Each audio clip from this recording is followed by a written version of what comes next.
Something happened 63 years ago that's haunted me my entire life. I've never told anyone about it until now. Tonight, you will know hardship like you have never before known, he said.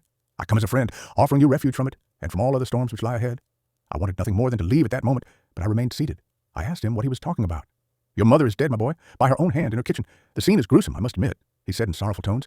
But was there a playful glint in his eye? Surely you wish to avoid this path. I can show you a safer one. My blood ran cold at the horrors this man spoke of, but I did not believe him. What do you want with me? I demanded, trying to sound braver than I felt. He laughed, an old raspy yelp that seemed to shake him to his bones. Nothing but your friendship, dear boy, he said.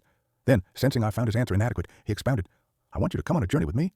My work is noble, and you will make a fine apprentice. And maybe, when I'm done, he sighed tiredly, running his bony fingers through his thin white hair. Maybe then, my work can be yours. I stood up, shuffling toward the door, but never breaking his gaze. You're crazy, I told him. My mom isn't dead. She's not. See for yourself if you must, he said, gesturing toward the door.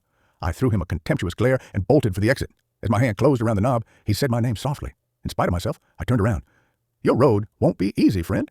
If it ever becomes too much for you, and I mean ever, he said, pausing to sweep his hand over the room, you know where to find me. I slammed the door behind me and took the decrepit stairs 2 at a time. I exited the library, clambered onto my bike, and hightailed it home. The front door was wide open. I dismounted, leaving my bike in a heap on the ground, and approached the house cautiously. The old man was lying. He must have been.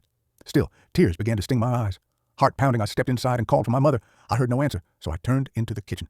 To this day, I don't know why she did it. I've lived in that small town in Maine my entire life, although I've kept mostly clear of the public library. Once, in my late 20s, I summoned the courage to step inside. Life was good at that time, and my fear had begun to morph into idle curiosity.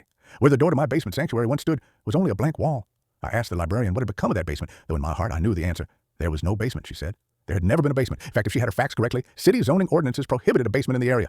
I've been haunted by that sickly sweet smell, that poisonous blend of citrus and pine, ever since that long ago birthday. When I saw my mother in the kitchen that day, collapsed in a pool of her own blood, I smelled it. When a man claiming to be my father knocked on my college apartment door, begged me for money, and beat me to within an inch of my life when I refused, I smelled it. When my wife miscarried our second child, I smelled it, and again when she miscarried our fourth.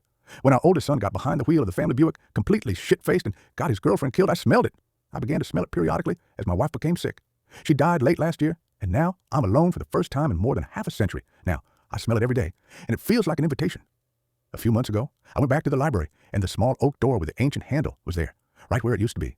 My evening walk has brought me past that library every day since, but I haven't gone inside. Maybe tonight I will. I'm frightened to die, yes, but lately I'm even more frightened to keep living. The old man was right. My road hasn't been easy, and I doubt it will get any easier. Rest your sorrows down, friend, and leave them where they lie. He promised relief. A refuge, he said. Was he right about that, too? There's only one way to find out.